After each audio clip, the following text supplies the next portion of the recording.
Orðið sanngirni verður innleitt í ritstjórnarstefnu DFF. Þetta segir annar tveggja nýrra ritstjóra blaðsins. Hinn hafnar því að ritstjóraskiptin séu aðför að sjálfstæði blaðsins. Það sé fáránleg fullyrðing.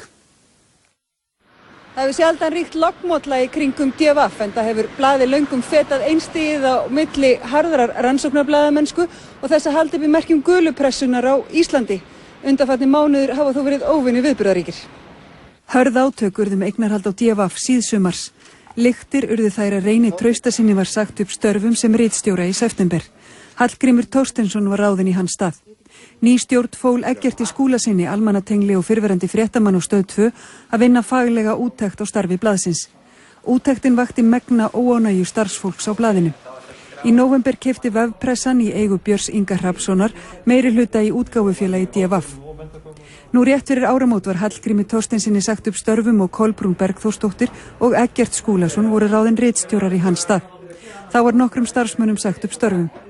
Hallgrímur vildi ekki tjá sig við fréttastofu í dag og sagðist vinna að starfslokum sínum hjá félaginu.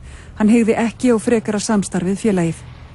DFF var sá fjölmiðill sem fjallað hefur einna mest lekamálið og fengu blaðamennirnir Jóhann Páll Jóhannsson og Jón Bjarki Magnússon verðlaun blaðamannafélagsins fyrir umfjöllun sína hælisleitendur, þar á meðal Tony Ómos.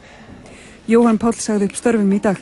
Í færslu á Facebook síðu sinni segir að meðal annars að fjársterk öfl hatist við frjálsa fjölmiðlun og yfirtakan á DFF sé ein ljótasta birtingamynd þess.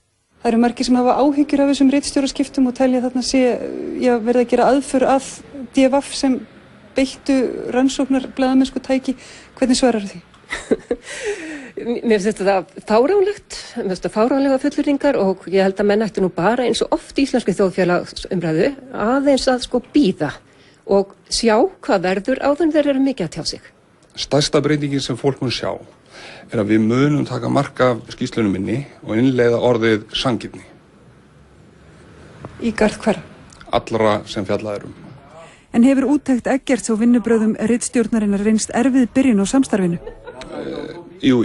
Ég ætla ekkert að draga fjöður yfir það að ég sitt uppi með þessa úttekt og vann hana af heilum hug þegar ég gerði það. Starfsfólk kom með margar góðar ábendingar, samþykkti annað. Fyrrverandi starfsmenn DFF í hópi þeirra sem hafa tengt Eggert við framámenn í Framsóknarflokknum. Að ég sé framsóknarmaður, ég segi bara Sigmundur Davíð, ef það er rangt hjá mér, þá skal þú bara koma og segja sig að ljúga, en ég er ekki framsóknarmaður. Well, I'm not a crook.